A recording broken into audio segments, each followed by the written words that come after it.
आज का जो सेशन है we will talk about the importance of NCERTs for civil services exam and let me tell you not only for civil services exam NCERTs are important for all the government exams that you prepare for. लेकिन हाँ, civil services का अगर आपको base prepare करना है, without NCERT there is no base all together.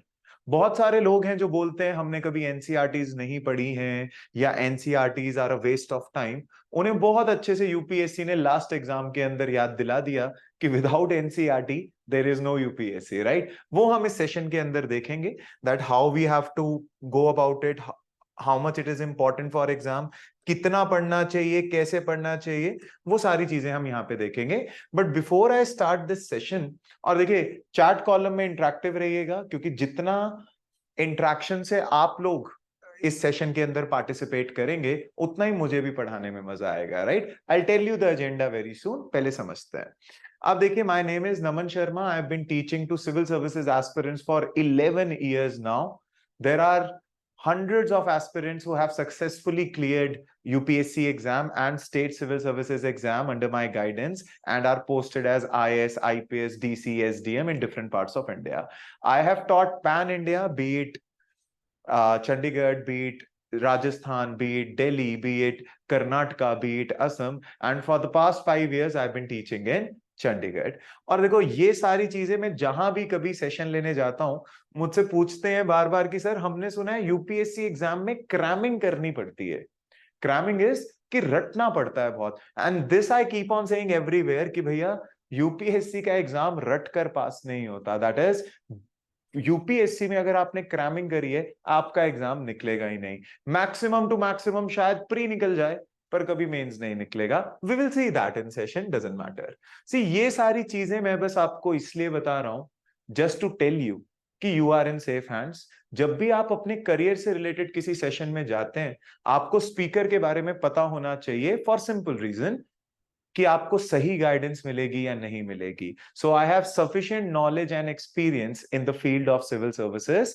I can guide you properly in this thing. And आप लोग इस सेशन के अंदर आए हैं, आपने मेरे ऊपर वो रिस्पॉन्सिबिलिटी डाली है for the guidance part. So I'm obliged for that and I promise you I'll give my best in this session, right? कि आप इस सेशन से कुछ सीख के जाएं और आपको ये अच्छे से पता चल जाए कि एनसीईआरटी यूपीएससी के लिए कितना इंपॉर्टेंट है, कैसे पढ़ना चाहिए, and what can be the different dimensions of NCERT. We will see that. And these are some of our toppers in the past few years. इन सब के बारे में बात करेंगे, है ना। आगे चलते हैं, सेशन स्टार्ट करते हैं। देखिए, जब भी हम यूपीएससी प्रिपरेशन या किसी भी चीज की बात करते हैं, there are three things to it. You have to build a base, then you have to build a building over it, and then the application part. तो यूपीएससी की प्रिपरेशन की जो बिल्डिंग है उसमें भी तीन पिलर्स हैं। Number one, the base which is build by NCERT, then the building which is the book, the advance level book जिस सब्जेक्ट की आप तैयारी करेंगे, and finally its application, current affairs. तीनों में से कोई भी पिलर अगर आपका वीक है, you forget about your UPSC, आपका पेपर नहीं निकलेगा सिविल सर्विसेज का। लेकिन हाँ, अगर आपका करंट अफेयर्स थोड़ा सा वीक है, थोड़ा सा एडवांस लेवल पे इश्यू हो गया, मैनेजेबल, इजीली मैनेज उसे किया जा सकता है। पर अगर आपका बेस ही खराब है तो हल्के से झटके पे आप गिर जाओगे। अगर आपका एनसीईआरटी, इस पिलर में सबसे बड़ा बेस क्या है? एनसीईआरटी। अगर आपके बेसिक्स नहीं क्लियर हैं, आप कितना ही अच्छा करंट अफेयर कर लें, कितना ही अच्छा एडवांस लेवल बुक को आप पढ़ लें, याद कर लें, जो मर्जी, अगर क्वेश्चन थोड़ा सा घूम के आया, आप वो नहीं निकाल पाएंगे because your basics are not correct. So NCERT book is the base and the most difficult and the most easy part of UPSC preparation. कैसे देखते हैं, लेट्स स्टार्ट। सो मैं आपको एक काम करता हूं, we will start with a basic demo. Actually मैं आपको एक टॉपिक कराऊंगा, उससे तीन चार चीजें क्लियर हो जाएंगी। पहले तो आपको इस सेशन के अंदर आप आए हैं तो आपको कुछ सीखने को मिलेगा, that is your learning part. हम मेंस का एक आधा क्वेश्चन भी देखेंगे उसके अंदर, और उसके बाद मैं उसे लिंक करूंगा एनसीईआरटी से। Whatever I will teach here is from NCERT. I'll show you the references also. And after this, around 130 marks of PYQs, previous year questions in UPSC, आप सिर्फ एक 20 minutes के सेशन से कर पाएंगे। और इससे पहले मैं आपको बस ऐसी बातें बोलूं कि एनसीईआरटी इंपॉर्टेंट है, फॉलो करनी चाहिए, आप फर्स्ट हैंड एक्सपीरियंस कर लेंगे कि एनसीईआरटी क्यों इंपॉर्टेंट है और what are the different dimensions of NCERT. तो इसके अंदर मैं एक सेशन स्टार्ट करता हूं और मैंने काफी रेलेवेंट रखा है।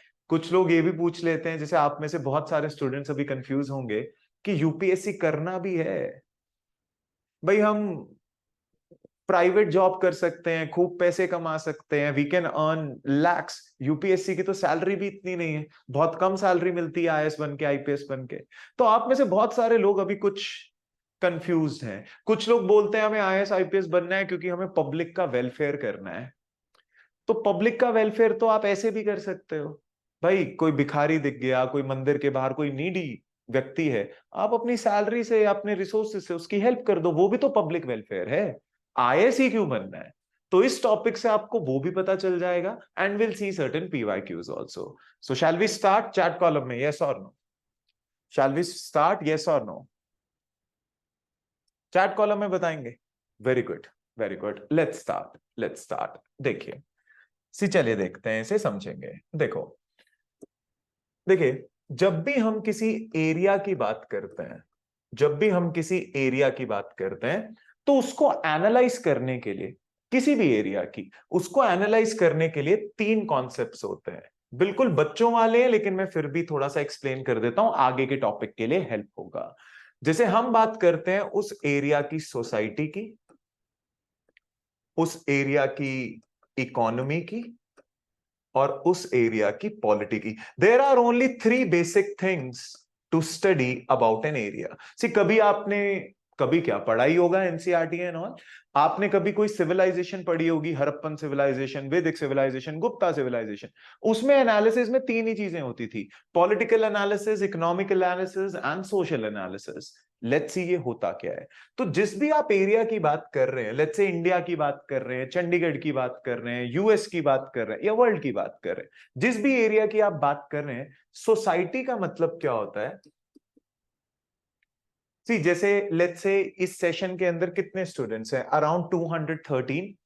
तो लेट्स से आप लोग सारे यहाँ पे क्लास में बैठे हैं, मैं आपको पढ़ा रहा हूं, तो इस क्लास की सोसाइटी क्या होगी? About the people of that area. कि इस क्लास में टोटल कितने लोग हैं, आपस में कैसे बात करते हैं, वैल्यू सिस्टम क्या है, रिलीजन क्या फॉलो करते हैं। Basically society is details of population, details of population, that is, technical भाषा में थोड़ा एक्सप्लेन करूं तो inter relationship among members, inter relationship among members. कि एक एरिया में जितने लोग हैं उनका आपस में रिलेशनशिप क्या है, वो आपस में कैसे बात करते हैं, क्या कपड़े पहनते हैं, क्या खाना खाते हैं। जैसे टोटल पॉपुलेशन कितनी है भैया, सेक्स रेशियो कितना है, मेल्स कितने हैं, फीमेल्स कितने हैं, ट्रांसजेंडर कितने हैं, कौन सा रिलीजन फॉलो करते हैं, कौन सा कास्ट फॉलो करते हैं और कैसे। तो when I talk about society, I am just asking उस एरिया के लोगों के बारे में बताइए। तो फिर इकोनॉमी क्या होता है? जैसे इंडिया की सोसाइटी की अगर आप बात करेंगे, what is special about the inter relationship among Indian people? हमारा वैल्यू सिस्टम। सी इंडिया का कल्चर ऐसा है, हर एरिया का अलग होता है। इंडिया का कल्चर ऐसा है, हम एल्डर्स को रिस्पेक्ट देते हैं। हम तो लैंग्वेज में भी एल्डर्स को रिस्पेक्ट देते हैं, पेरेंट्स को या हमारे एल्डर जो भी होते हैं, हम तो उनका नाम भी नहीं लेते हैं, काफी रिस्पेक्ट देते हैं। सी बल्कि आप लैंग्वेज में देखिए, इंग्लिश के अंदर अगर मेरा फ्रेंड वहां से आ रहा है तो मैं क्या बोलता हूं? He is coming. और मेरे फादर वहां से आ रहे हैं तो मैं क्या बोलता हूं? He is coming. Same line है। लेकिन हिंदी के अंदर अगर आप देखिए, वहां से मेरा फ्रेंड आ रहा है तो मैं क्या बोलूंगा? वह आ रहा है। और अगर मेरे फादर आ रहे हैं तो मैं क्या बोलूंगा? वह आ रहे हैं। हम लैंग्वेज के अंदर भी रिस्पेक्ट देते हैं, वरना ग्रामेटिकली आंसर गलत हो जाएगा। This is the beauty of India, this is the culture of India. We will study in society. तो एक एरिया के लोगों के बारे में जानना, that is the society. Economy क्या होती है फिर? इकोनॉमी होती है एक एरिया के लोग वहां के अवेलेबल रिसोर्सेस को यूज करके अपना लाइवलीहुड कैसे चलाते हैं या वैल्यू कैसे ऐड करते हैं। कि भैया देखो, कुछ लोग लैंड को यूज करेंगे और एग्रीकल्चर करने लग जाएंगे, कुछ लोग रॉ मटेरियल, कुछ 3-4 चीजें जोड़ के कुछ एक नया प्रोडक्ट बना देंगे, इंडस्ट्रियल सेक्टर। कुछ लोग आपको फैसिलिटेट करेंगे, पढ़ाएंगे या जो भी, सर्विसेज सेक्टर। कुछ लोग हो सकता है कोशिश करें कुछ करने की पर कर ना पाए, अनएम्प्लॉयमेंट। कुछ लोग हो सकता है काम तो करें पर इतना ना कमा पाए कि अपने बेसिक नेसेसिटीज पूरी कर पाए, poverty. So what is economy? That is use of resources for adding value या लाइवलीहुड। फॉर एग्जाम्पल एग्रीकल्चर, कुछ लोग एग्रीकल्चर करेंगे, कुछ लोग इंडस्ट्री में होंगे, कुछ लोग सर्विसेज में, वो हम इकोनॉमी में देखेंगे। तो भैया एक एरिया के लोग क्या करते हैं, सोसाइटी, लोग रिसोर्सेज यूज करके वैल्यू कैसे ऐड करते हैं, इकोनॉमी। फिर पॉलिटी क्या होता है? पॉलिटी होता है इस पूरे एरिया को मैनेज कौन कर रहा है, that is management of an area, management of an area. और ये कौन करती है? एक एरिया की गवर्नमेंट, एक एरिया की गवर्नमेंट। सी ऐसे समझिए, आपने बचपन में पढ़ा होगा हड़प्पन सिविलाइजेशन, पॉलिटी कौन मैनेज कर रहा था? कोई किंग था, मर्चेंट्स थे, कौन मैनेज कर रहा था? सोसाइटी कैसी थी? हिंदुइज्म था, कोई दूसरा धर्म था, क्या करते थे? इकोनॉमी, ट्रेड एंड कॉमर्स करते थे, एग्रीकल्चर करते थे, या इंटरनेशनल कुछ ट्रेड था। तो आप देखिए किसी भी एरिया को आपको एनालाइज करना हो तो 3 ही बेसिक चीजें होती हैं, उस एरिया के लोगों के बारे में, वहां के रिसोर्सेस के बारे में, और उस एरिया की मैनेजमेंट के बारे में। क्या यहां तक क्लियर? बिल्कुल बेसिक कॉन्सेप्ट है, पर मेरे को आपको आगे कॉन्सेप्ट समझाना है इसलिए थोड़ा सा ये समझाया। पर क्या ये क्लियर हुआ सबको? यस और नो? चैट कॉलम में आई थिंक मैंने इकोनॉमी रिपीट कर दिया, आप देखिए सबको क्लियर हो गया? नो? क्या दिक्कत हुई है बताइए? किसी ने नो लिखा है तो बता दे, मैं रिपीट कर दूंगा फटाफट से। अच्छा, economy, see economy is very simple. आप एरिया के रिसोर्सेज यूज करके अपना लाइवलीहुड चलाते हैं, it is like that. All clear, right? अच्छा, अब फिर आगे स्टोरी देखो। फिर अगर यहां तक क्लियर है तो आगे स्टोरी देखो। इसका मतलब, अच्छा just tell me in the chat column, world के अंदर जो रिसोर्सेज हैं, जस्ट पे अटेंशन, वर्ल्ड में जो रिसोर्सेज हैं, या मैं एक फ्रेश पेज पे डायग्राम ड्रॉ कर देता हूं। वर्ल्ड में जो रिसोर्सेज हैं वो लिमिटेड है या अनलिमिटेड है? जल्दी से। Very good, very good. World में जो रिसोर्सेज हैं वो क्या है? लिमिटेड। अनलिमिटेड रिसोर्सेज तो नहीं है। लैंड लिमिटेड है, गोल्ड लिमिटेड है, इलेक्ट्रिसिटी के लिए जो रिसोर्सेज चाहिए वो लिमिटेड है, unless we go to non renewable, that is a separate debate. पर अभी जो वर्ल्ड में रिसोर्सेज हैं वो क्या है? लिमिटेड। अब अगर मैं एक देश की, ध्यान से देखिए,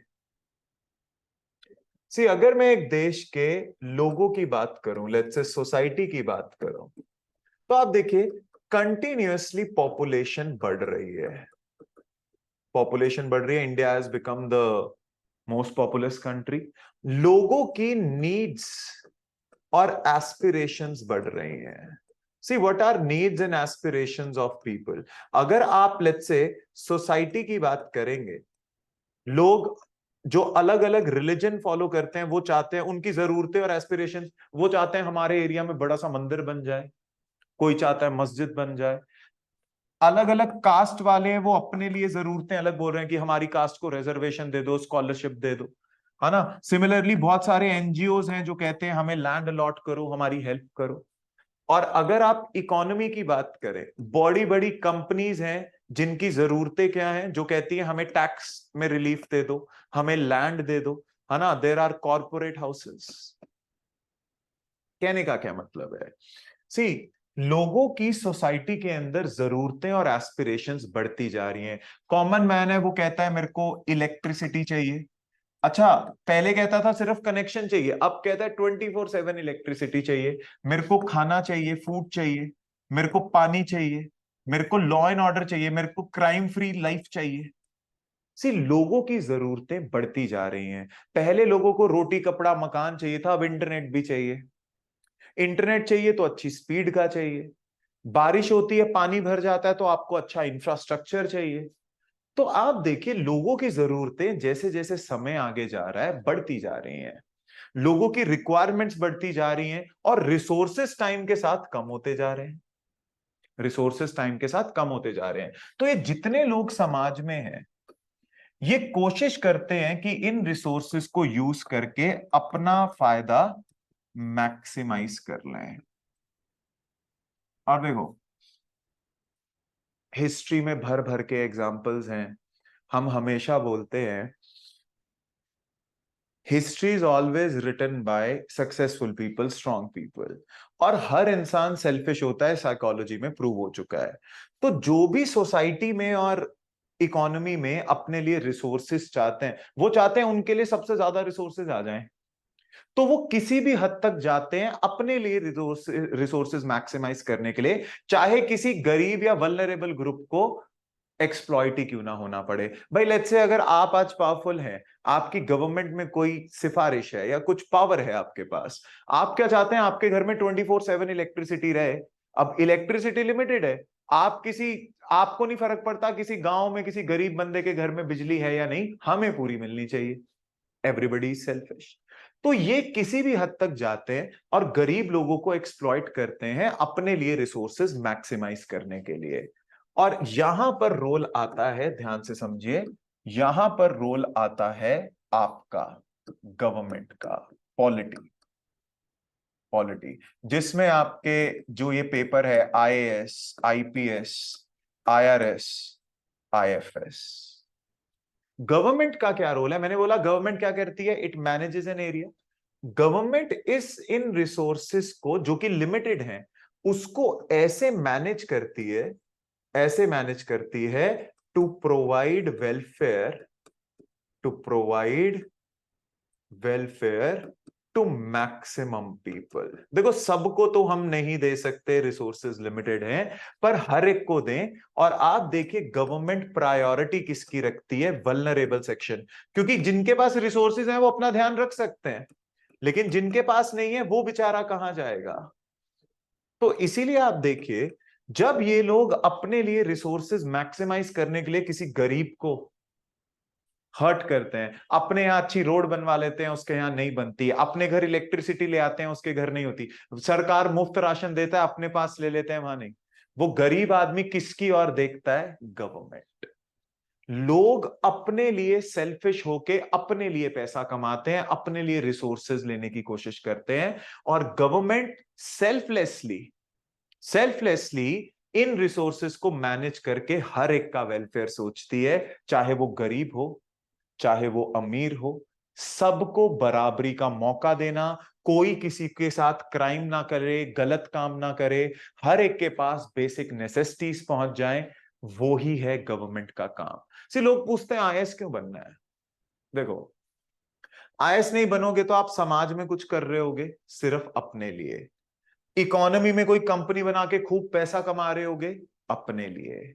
एक आईएएस जो है वो सबके लिए काम करता है, सेल्फलेस सर्विस करता है, सैलरी नहीं है आपकी इतनी। से आई give you this example, I just give you this example. क्या होता है प्राइवेट के अंदर, क्या होता है कुछ काम हो रहा है तो कर लेंगे। There is this IAS officer Armstrong फार्म है मणिपुर के, अभी तो खैर मणिपुर गलत वजह से न्यूज में है, लेकिन मणिपुर के आईएएस हैं। तो क्या हुआ, इन्हें एक हाईवे बनाना था लेकिन सरकार ने पैसे नहीं दिए, किसी वजह से XYZ, रिसोर्सेज लिमिटेड है। इन्होंने क्या किया, फेसबुक के ऊपर क्राउड फंडिंग स्टार्ट करी, क्राउड फंडिंग, लोगों ने पैसे डोनेट करे ओपनली, अच्छा कॉस्ट था, और हाईवे बना दिया। Is known as highway man of India. इसे कहते हैं सेल्फलेस सर्विस। दिखावे के लिए आईएएस नहीं बन रहे। सी देयर इज अनदर पर्सन, अच्छा वो दांतेवाड़ा के अंदर आईएएस हैं सौरभ कुमार। तो उधर क्या हुआ, वहां के बच्चों को नहीं पता क्या करना है क्या नहीं, अब ये तो अपना काम कर रहे हैं बेचारे, डीसी वाले जो काम है, इन्होंने एक इनिशिएटिव स्टार्ट कर दिया, लंच विद कलेक्टर, कि भाई मैं लंच तो वैसे ही करता हूं, आप मेरे साथ आ जाओ लंच करने। बच्चे आ सकते हैं लंच करने, स्टूडेंट्स के साथ बैठते हैं लंच टाइम में, उन्हें करियर गाइडेंस देते हैं, उनकी प्रॉब्लम सॉल्व करते हैं। Selfless service. सी आज मैं बोल दूं या आप बोल दो कि मैं भी लंच विद अमन स्टार्ट कर रहा हूं, लंच विद नमन स्टार्ट कर रहा हूं, कितने लोग आएंगे? आईएएस की ये पावर है, वो समाज में वो चेंज ला सकता है, वो वेलफेयर ला सकता है जो और किसी जॉब या पोजीशन से पॉसिबल नहीं है। And this is the importance of government. क्या यहां तक क्लियर है? अभी से एक स्टेप आगे लेके जाते हैं, पर क्या यहां तक क्लियर है? यस और नो? जल्दी से। यस। अच्छा, आगे देखते हैं फिर। आगे देखते हैं, अब ध्यान से देखिए।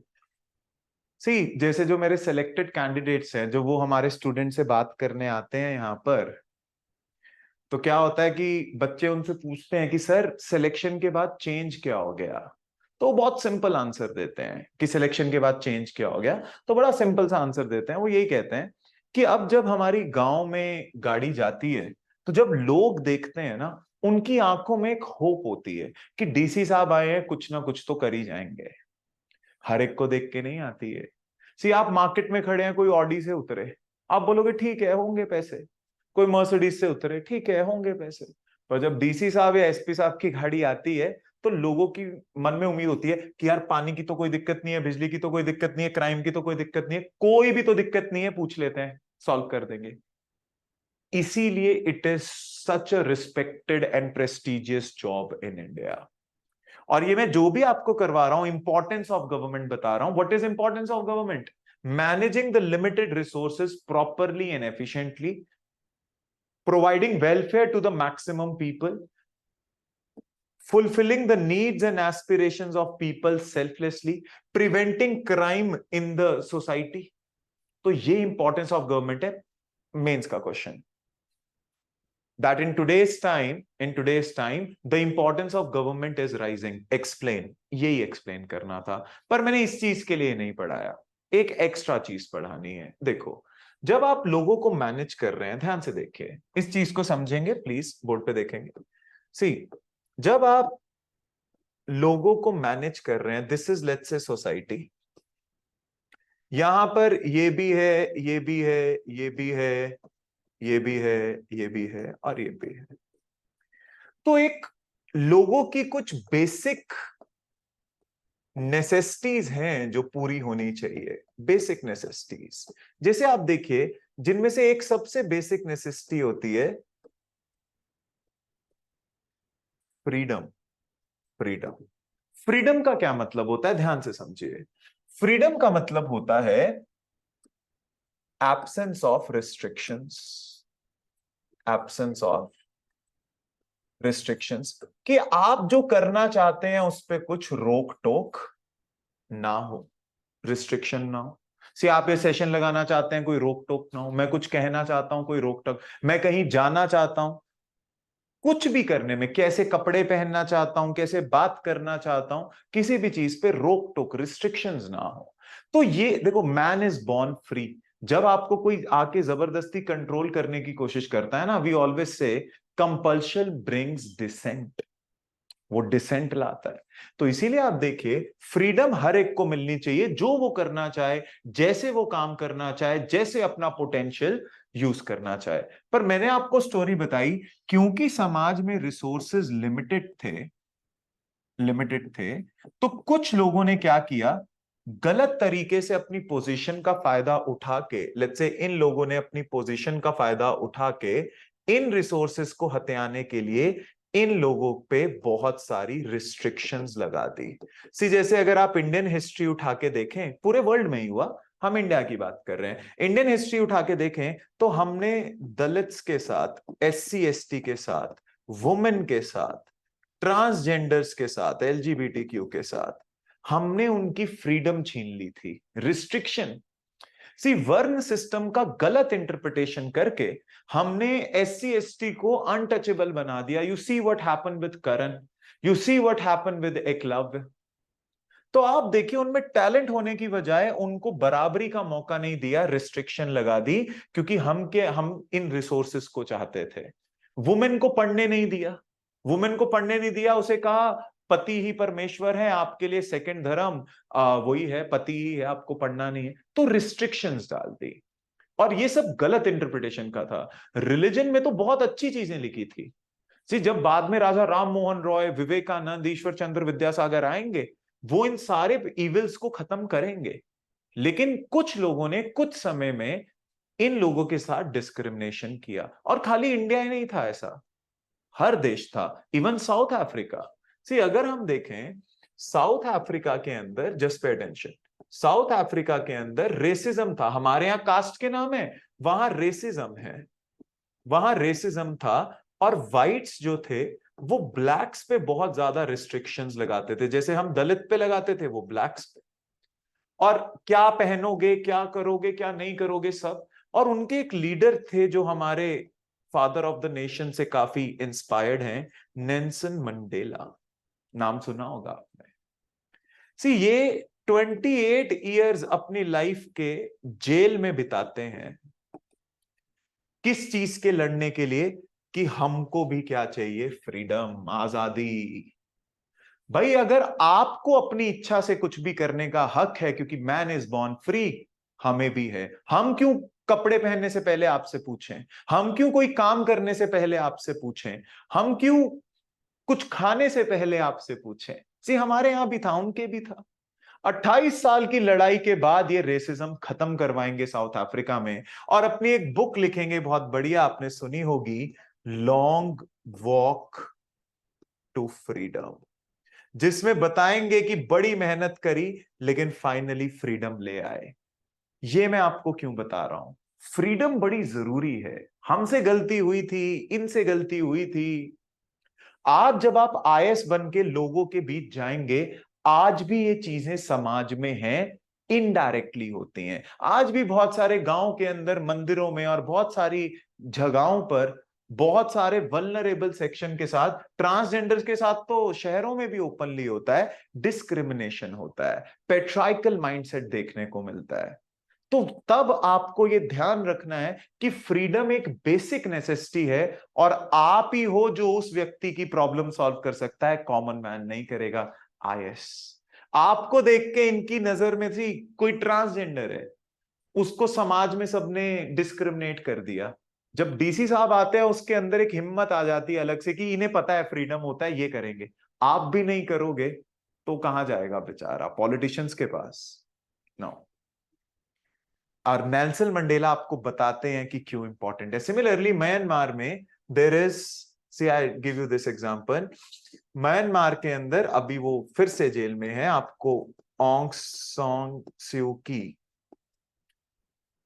सी इनके, ये म्यांमार में फ्रीडम की लड़ाई लड़ रहे थे, इनके हस्बैंड कैंसर से जूझ रहे थे लंदन, और इनके बच्चे भी लंदन थे। ये वहां नहीं जा पाई क्योंकि इन्हें ये डर था कि अगर मैं चली गई तो मेरे को वापस नहीं आने देंगे और फ्रीडम की लड़ाई रह जाएगी। और ये अपनी बुक में फ्रीडम फ्रॉम फियर में लिखते हैं कि भाई फ्रीडम का क्या मतलब होता है, हमसे सीखो। जब आपको किसी चीज का डर ना हो, वो फ्रीडम है। मैं ये करूंगा तो क्या बोलेंगे, मैं ऐसे कपड़े पहनूंगा तो क्या। तो हर इंसान की बेसिक नेसेसिटी होती है फ्रीडम। हमारी तो फ्रीडम स्ट्रगल भगत सिंह, सुभाष चंद्र बोस, जग जाहिर है। तो आप देखिए, फ्रीडम जो है वो हर इंसान की बेसिक नेसेसिटी होती है। जब आप इन लोगों की जरूरतें पूरी कर रहे हो तो ध्यान रखिएगा, यहां पर बहुत सताए हुए, सी इंडिया में आज भी सबसे ज्यादा केस डोमेस्टिक वायलेंस के रजिस्टर होते हैं, लेकिन वो जो वाइफ है उसे समाज ही समझा देता है कि पागल है, पति के खिलाफ ये नहीं करते, वो नहीं करते, वो बेचारी केस वापस ले लेती है।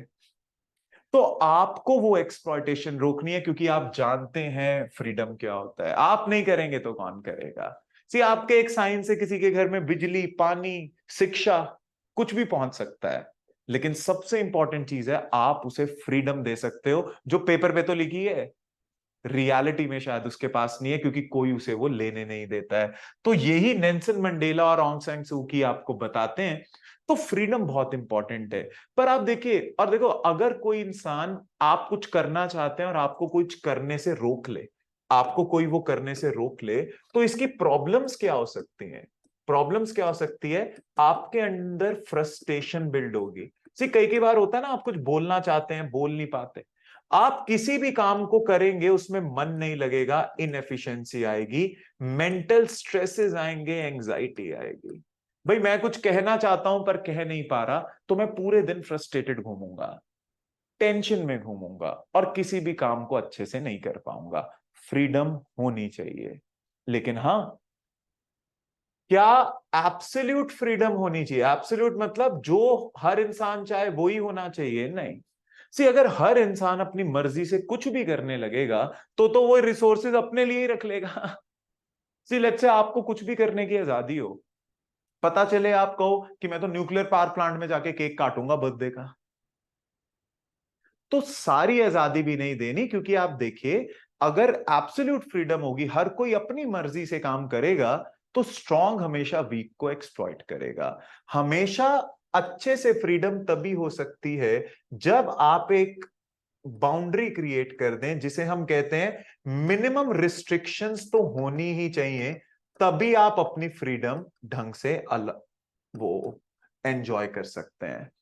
तो देश की सिक्योरिटी हर्ट नहीं होनी चाहिए उसके अंदर रह के। सी, अगर मेरे को कुछ भी करने का हक है, मैं आपका मर्डर कर दूं, तो इस फ्रीडम का क्या हुआ? तो एक मिनिमम रिस्ट्रिक्शन सब पे होनी चाहिए, जो कि मिनिमम होनी चाहिए, उसके अंदर रह के आप अपनी सारी चीजें एंजॉय करें, तब फायदा है, वरना ये चीजें मैटर नहीं करती। क्या यहां तक क्लियर है?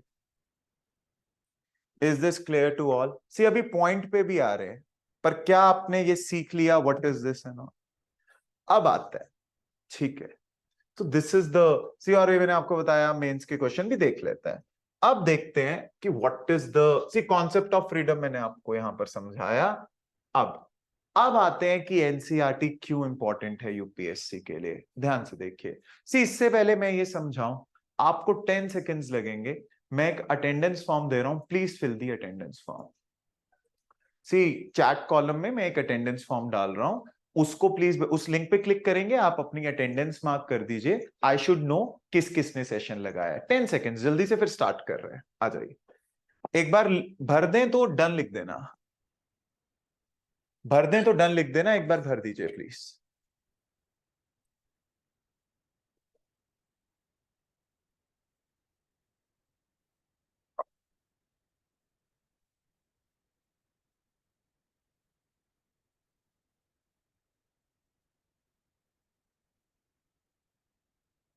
हाँ जी, डन, राइट, ठीक है, राइट, ठीक है।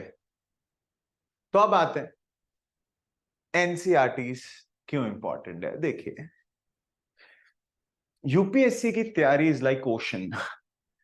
इतने सारी गाइडेंस, इतनी सारी इंफॉर्मेशन, और इंटरनेट के बाद तो इंफॉर्मेशन बहुत ज्यादा हो गई है। तो यूपीएससी का लेवल भी जो है ना, अगर आप प्रीलिम्स भी देखेंगे, पहले मेंस था, अब प्रीलिम्स को भी देखेंगे तो वो काफी कॉन्सेप्चुअल हो गया है। और पिछले साल का प्रीलिम्स, इस साल का प्रीलिम्स तो सबसे, हम कहते हैं 15 साल में टफेस्ट एग्जाम था। चलिए उस पे आएंगे। तो यूपीएससी के एग्जाम पे ये आरोप लगते हैं कि वो कहीं से भी कुछ भी पूछ लेता है, हम हर चीज थोड़ी ना क्रैम कर सकते हैं। तो मैं आपको क्लियर कर दूं, वो कहीं से भी कुछ नहीं पूछता है, वो एनसीईआरटी से पूछता है। देखिए, एनसीईआरटी बेस है, जो बच्चे एनसीईआरटी इग्नोर करते हैं वो कॉन्सेप्ट हिला देते हैं, गलत हो जाता है। और आप देखिए, एनसीईआरटी एक ऐसी बुक है जो अर्बन इंडिया, रूरल इंडिया, हर जगह अवेलेबल है, सस्ते दामों पे अवेलेबल है। तो यूपीएससी ये नहीं करेगा कि किसी इतनी महंगी सी बुक से कोई क्वेश्चन पूछे जो एक गरीब आदमी को फेयर अपॉर्चुनिटी डिनाई कर दे। एनसीईआरटी से काफी क्वेश्चंस आते हैं, और जो हमें लगता है यूपीएससी में कहीं से भी कुछ भी पूछ लिया है, वो कहीं से भी नहीं होता। एनसीईआरटी में प्रॉपर स्टोरी फॉर्मेट में वो चीजें दी रहती हैं, आप बस उसे इग्नोर कर देते हो। जैसे फॉर एग्जाम्पल, आप देखिए, प्री में क्वेश्चन आता है, autobiography long walk to freedom is associated with, क्या आंसर होगा इसका? किसने लिखी है long walk to freedom? Who wrote this? Nelson Mandela. It is Nelson Mandela, very good. अब लोग कहते हैं कि सर हम हर एक की किताब पढ़ते फिरें। नो, आप अगर एनसीईआरटी 11वीं की पढ़ोगे, चैप्टर 2, नेल्सन मंडेला की फोटो है, और आगे आराम से लिखा, फ्रीडम का कॉन्सेप्ट समझाया ही इनकी रेफरेंस से गया, जैसे मैंने आपको बताया है। लेकिन जब यूपीएससी में क्वेश्चन आ गया, तो बच्चे क्या बोलते हैं कि सर अब हम हर पर्सनालिटी पढ़ते रहे। नो, आपने बेसिक इग्नोर कर दिए। और क्या फायदा हो सकता है यूपीएससी का? एथिक्स के अंदर, मेंस के अंदर आप जब भी आंसर लिखते हैं आपको एग्जाम्पल्स कोट करने पड़ते हैं, वरना मेंस का आंसर कंप्लीट नहीं माना जाता, स्पेशली एथिक्स के अंदर। अब जब यूपीएससी एग्जाम्पल्स पूछता है, बच्चे अपनी लाइफ से बना रहे होते हैं, एक दिन मैं रास्ते से जा रहा था, रेड लाइट क्रॉस कर दी। रियल लाइफ मतलब आप हिस्टोरिकल वर्ल्ड लीडर्स में से किसी का एग्जाम्पल देंगे, आपके आंसर के अंदर वैल्यू ऐड होती है, उसके मार्क्स हैं, वो आपको एज दिलवाता है। यू सी, आराम से एनसीईआरटी में दिया हुआ है कि फ्रीडम पे कोई क्वेश्चन आए तो इन्होंने बोला फ्रीडम फ्रॉम फियर बुक में कि जब तक आपके मन में वो फियर है आप वो फ्रीडम एक्सपीरियंस नहीं कर सकते। Give her example.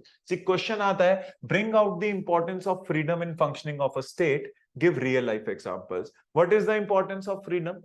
Everybody's dignity is ensured, their efficiency is there, उनकी बेसिक राइट्स उन्हें मिल जाती हैं। एग्जाम्पल, नेल्सन मंडेला, सॉन्ग सुंग की। कोई दूसरा बंदा, फ्रीडम इज समथिंग, रिस्ट्रिक्शन नहीं होनी चाहिए और बच्चे को कपड़े पहनने की आजादी होनी चाहिए, मिल जाएंगे 3-4 मार्क्स, पर वो जो एज चाहिए वो एनसीईआरटी दिलवाता है। मेंस में तो एनसीईआरटी का मुकाबला ही नहीं है, अब प्री में भी आ रहा है। Even essays, UPSC has made philosophical essays now. Direct question नहीं पूछता है, पहले डायरेक्ट आते थे, एनवायरमेंट बता दो, सोसाइटी बता दो। अब वो आपके एनालिटिकल स्किल्स पे हिट करता है। और ये कहां से कवर होता है? जब आप एनसीईआरटी पढ़ते हैं, like this, freedom from fear leads to dignified human life. See, जब आप एनसीईआरटी पढ़ते हैं तो साइड में बॉक्सेस रहते हैं जो उस कॉन्सेप्ट को अप्लाई करना सिखाते हैं, और तभी आप आंसर कर पाओगे। सी, आप देखिए, जैसे जब आप फ्रीडम वाला चैप्टर पढ़ते हैं, सुभाष चंद्र बोस हमारे फ्रीडम स्ट्रगल में बोलते हैं कि अगर फ्रीडम होगी ना, it is the only value that can satisfy the hunger in soul. See, ये देखो, सुभाष चंद्र बोस का भी रेफरेंस था कि it is the only ideal which can appease the hunger in soul, कि आत्मा की जो कॉन्शियंस होती है, वो रियल आजादी, लाइक जब उसे फ्रीडम मिलती है तब वो अपना एसेंस अपहोल्ड कर सकती है, वरना नहीं। तो आप देखिए, हिस्ट्री के क्वेश्चंस आ गए, लेट्स से, कि इनमें से किस फ्रीडम फाइटर ने कहा था फ्रीडम बहुत इंपॉर्टेंट वैल्यू है? सुभाष चंद्र बोस। एनसीईआरटी में आराम से बॉक्स में दिया हुआ है। बोस के लिए कौन सी सबसे इंपॉर्टेंट वैल्यू है? फ्रीडम। अब लोग कहेंगे सर हमने बोस का आईएनए पढ़ लिया, हमने बोस के बारे में, लेट्स से उनकी कहां पैदा हुए थे, क्या क्या किया था, सब पढ़ लिया, पर आप देखिए ना एसेंस, आपने एनसीईआरटी मिस कर दी, बड़ी बड़ी बुक तो आपने बहुत पढ़ ली। देखो, मैं सम अप भी करवा रहा हूं। एनसीईआरटी आपको कंसेप्चुअल क्लैरिटी देता है, वो कोई भी टॉपिक पढ़ाएगा सिंपल लैंग्वेज में पढ़ाएगा। मैंने जो आपको पूरा टॉपिक पढ़ाया जिससे आप ये पीवाईक्यूज कर रहे हैं, वो पूरा एनसीईआरटी से था। एकदम सिंपल भाषा में आपको कॉन्सेप्ट पूरा क्लियर कर देता है, एग्जाम्पल्स के साथ। हायर लेवल बुक्स में बस 10 पेज लिखे होते हैं, आपको वो भी पढ़ेंगे, पर पहले बेसिक स्ट्रॉन्ग करके। बेसिक्स नहीं किया तो आप भूल जाओ, पेपर निकलेगा। जैसे जब फ्रीडम करते हैं, आपको किसी हायर लेवल बुक में एप्लीकेशन नहीं मिलेगा कि चलो लेट्स थिंक, छोटा सा कॉन्सेप्ट बताया, फिर पहनो, कि कपड़े अपनी पसंद से पहनना भी आजादी है क्या? ऑफिस में कुछ भी करना आजादी है क्या? इससे आपके कॉन्सेप्ट्स क्लियर होते हैं और आप अच्छे मार्क्स स्कोर कर सकते हो यूपीएससी में। और बेस्ट पार्ट, यूपीएससी में वो मेंस के अंदर ये क्या कहते हैं, क्वेश्चन दिए होते हैं एनसीईआरटी में पीछे, आपकी कॉन्सेप्चुअल क्लैरिटी मजाल है रुक जाएगी। This is the importance of NCERT.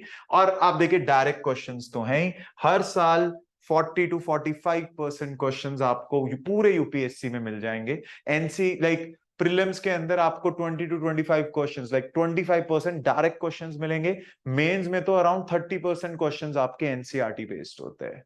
तो बेस तैयार करने के साथ साथ डायरेक्ट क्वेश्चन, जैसे देखो एनसीईआरटी में डायरेक्ट था कि फ्रीडम में कॉन्स्टेंट्स क्यों चाहिए, क्योंकि बिना कॉन्स्टेंट के अच्छी फ्रीडम नहीं हो सकती, क्योंकि हर कोई अपनी मर्जी से काम करेगा।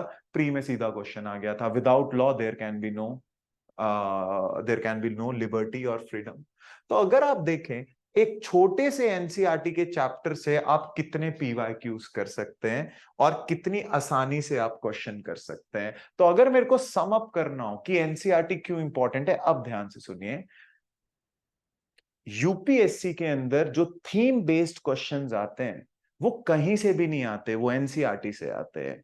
एनसीईआरटी आपके हर कॉन्सेप्ट को बेसिक लैंग्वेज, सिंपल लैंग्वेज में क्लियर करता है और उसकी एप्लीकेशन देके साइड में बॉक्सेस में, और उसकी एक्सरसाइज करवा के आपको वो कॉन्सेप्ट इतना क्लियर कर देता है कि आपको मेंस में आंसर लिखना हो, एसेज लिखने हो, एग्जाम्पल्स कोट करने हो, और खुद किसी टॉपिक को समझना उसमें हेल्प हो जाएगा। और देखो, जिस व्यक्ति ने, और डायरेक्ट क्वेश्चंस तो आते ही हैं, जिस व्यक्ति ने, जिस एस्पिरेंट ने एनसीईआरटी इग्नोर कर दिया ना, उसको आप देखिए हायर लेवल कॉन्सेप्ट समझ नहीं आते, उसे लगता है उसे समझ आ रहे हैं, वो क्रैमिंग करता है। See I have met so many aspirants in my life, मेरे जितने स्टूडेंट्स का निकला है उनमें एक चीज तो कॉमन थी, एनसीईआरटी मिस किसी ने नहीं करी थी। वरना बातें तो बहुत करते हैं कि हमारा ये पीडीएफ यूज कर लो, ये कर लो, वो कर लो। Authenticity is NCERT. सी आजकल इतने सारे फैक्ट्स अवेलेबल आ जाते हैं अलग अलग बुक में, अलग अलग न्यूज़पेपर में, पर यूपीएससी एनसीईआरटी वाले फैक्ट को कभी डिनाई नहीं कर सकता, प्राइवेट बुक वाले को कर सकता है। This is the importance of NCERT. पर बहुत सारे लोग इग्नोर कर देते हैं, आपको नहीं करना है, सिलेक्शन हिल जाएगा। अब क्वेश्चन ये आता है कि अगर ये इतनी इंपॉर्टेंट है, क्या हम खुद नहीं कर सकते, सेल्फ स्टडी से नहीं कर सकते? तो देखो, छोटी सी स्टोरी है, बिल्कुल कर सकते हैं। छोटी सी स्टोरी है। There is a person by the name Sisyphus. इन्हें गॉड्स ने पनिश किया था कि इसे एक बड़े से पत्थर को पहाड़ पे लेके जाना है। जैसे ही पत्थर यहां पहुंचता था, it use to fall down, इसे फिर से स्टार्ट करना पड़ता था। पूरी जिंदगी ये एक रॉक को पहाड़ पे पुश करता रहा। कहते हैं हिस्ट्री में इससे ज्यादा मेहनत कौन ही कर सकता है, पूरे टाइम तो मेहनत कर रहा था। पर क्या इसकी मेहनत सक्सेसफुल है? No. Why? It is lacking direction. Hard work without proper direction is useless. You take out Lord Krishna from Mahabharata. He's not fighting. He's only giving direction to Arjun and Pandavas and they won. उनकी सारी power तो दुर्योधन ले गया था कि army मेरे को चाहिए। सी मेहनत हर कोई करता है, पीएम भी करते हैं, पीयून भी करता है, आईएएस भी करता है, क्लर्क भी करता है, लेबर क्लास भी करती है, अंबानी भी करता है। लेबर क्लास देखा है, हाथ की लकीरें मिट जाती है मेहनत करते करते। तो फिर ऐसा क्यों है कि कुछ लोगों की मेहनत से ज्यादा सक्सेस मिलती है, कुछ की नहीं? क्योंकि अगर आप मेहनत सही डायरेक्शन में करेंगे तो। अनफॉर्चुनेटली हमारे एजुकेशन सिस्टम ने रिफॉर्म्स टाइम पे नहीं किए हैं, तो हमारे स्कूल कॉलेजेस में आपको ये गाइडेंस मिल जानी चाहिए थी, लेकिन उन लोगों ने ढंग से गाइड नहीं किया क्योंकि उनके रिफॉर्म्स नहीं हुए हैं। वरना तो जिस देश में स्कूल कॉलेज हो वहां कोचिंग होनी नहीं चाहिए, पर हमारे यहाँ तो कोचिंग के यूनिकॉर्न्स पे यूनिकॉर्न्स बने हुए हैं।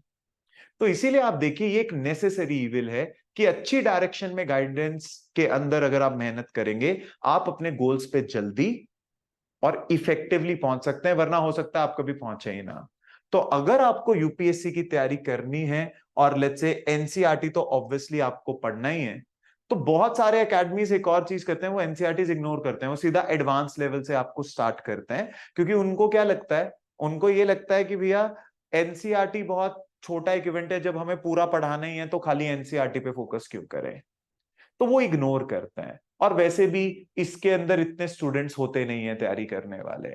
लेकिन आप देखिए, इस चीज को रेक्टिफाई करने के लिए I am starting NCERT batch, जिसके अंदर मैं ही आपको पढ़ाऊंगा और वो ही सारे टीचर्स पढ़ाएंगे जो हमारे एकेडमी में एडवांस लेवल को पढ़ाते हैं। और 4 महीने का कोर्स होगा जिसमें आपको एनसीईआरटी जो भी 6 से 12 तक इंपॉर्टेंट है सारी करवाई जाएंगी।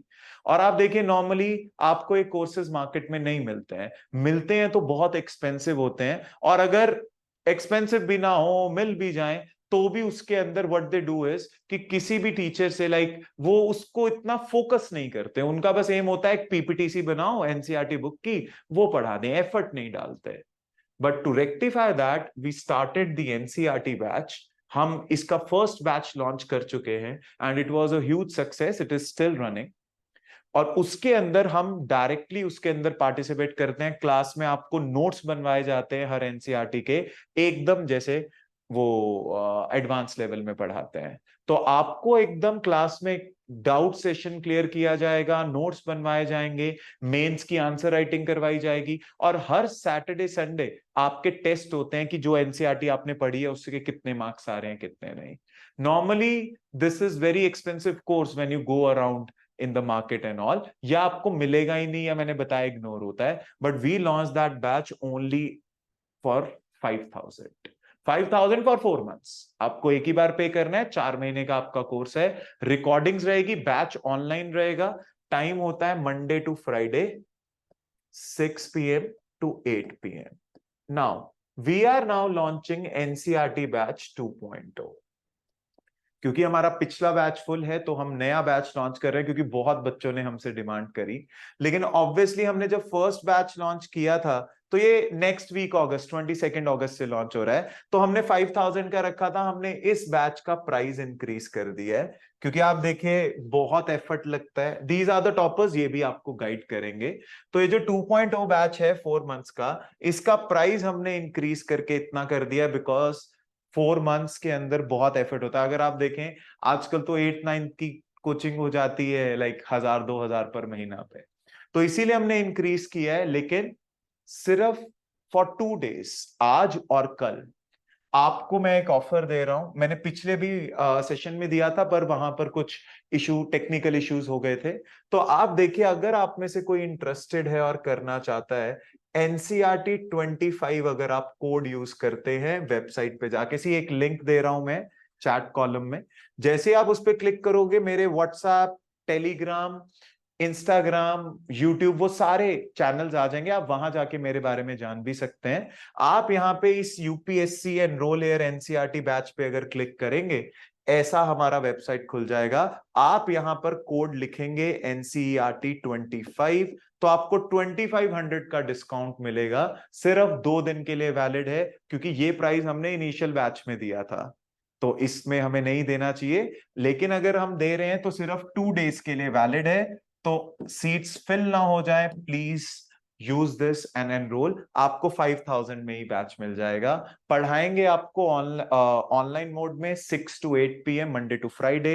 आपको हर बैच की रिकॉर्डिंग मिलेगी जो आप आराम से देख सकते हैं। संडे को लाइव क्लासेस होंगी, उसके बाद संडे को आपका टेस्ट होगा जिसमें आप प्रैक्टिस कर सकते हैं क्या हुआ है, मेंस के आंसर राइटिंग होगे, हर चीज डिस्कस होती है। तो आपको पूरा डिटेल्ड एनालिसिस से पढ़ाया जाएगा। और इतना एफर्ट करेंगे तो हम ये चाहते हैं कि आप इसे मिस ना करें, क्योंकि फिर प्राइस इंक्रीज हो जाएगा। The previous batch is full, so you should enroll now, do not miss this opportunity. कल कोड एक्सपायर हो जाएगा तो प्राइस इंक्रीज हो जाएगा, तो make sure you are doing like that, right. और कोई आपका डाउट है तो आप मेरे से पूछ सकते हैं। हाँ देखो, मैं आपको NCERT दे रहा हूं, उसके बाद जब आप ये कंप्लीट कर लेंगे फिर हम एडवांस लेवल पे जाएंगे। पर आप अगर अपना बेसिक स्ट्रॉन्ग कर सकते हैं, आप यहां आ सकते हैं, कोई प्रॉब्लम नहीं है ना। It is like this. So those all paid last week they don't, हाँ जिन्होंने लास्ट वीक एनरोल कर लिया उनका तो ऑब्वियसली उनकी सीट वो कंफर्म है।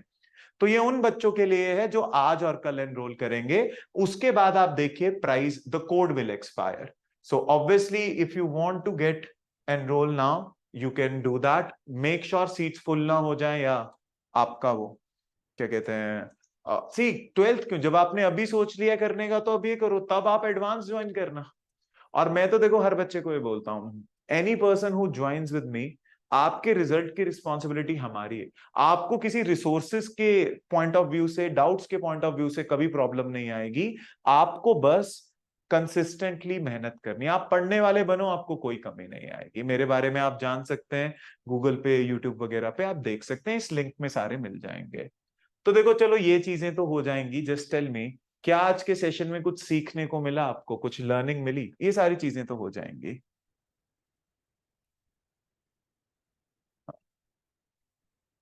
हाँ देखो, आप जहां से आपको समझ आए आपको वहां से करना चाहिए। हम आपको कोई पीपीटी पुपीटी पे नहीं पढ़ाएंगे, I do not believe in that. जैसे पेपर की तैयारी होती है वैसे ही करवाएंगे, और मैं ही पढ़ाऊंगा। तो ऐसा नहीं है कि मैं NCERT को निग्लेक्ट किया, वो NCERT इतनी इंपॉर्टेंट है, हम निग्लेक्ट कर ही नहीं सकते। तो आप देखिए, you have to, if you start with us, you will have your basics cleared in the NCERT's batch. कोई प्रॉब्लम नहीं है। कौन सी NCERT पढ़नी है, कौन से चैप्टर पढ़ने हैं, नहीं पढ़ने हैं, वो सब की लिस्ट और आपको प्रॉपर गाइडेंस दी जाएगी। आपको कोई चिंता करने की जरूरत नहीं है। But yes seats are limited. देखो मुझे बहुत अच्छा लगा आज का सेशन, आप लोग इंटरेक्टिव थे शाम के टाइम पे, बड़ा अच्छा लगता है। लेकिन इस बैच के अंदर seats are limited, click on the link और इसे आप ज्वाइन कर लीजिए, वरना कल से I am just repeating the offer is off. We are giving you 2500 discount which is around what, around 25% का डिस्काउंट आपको इस पे पूरा ऑफर हो रहा है। तो अगर आप करना चाहते हैं तो please enrol, the code is NCRT25 and then the batch will be off, right? So all the very best, make sure you do not miss on this opportunity. I'll see you in class next week जब session start होगा। 22 अगस्त से batch है, but the offer is valid till tomorrow, then the prices will rise. Thank you, all the very best, see you in class, thank you, all the best.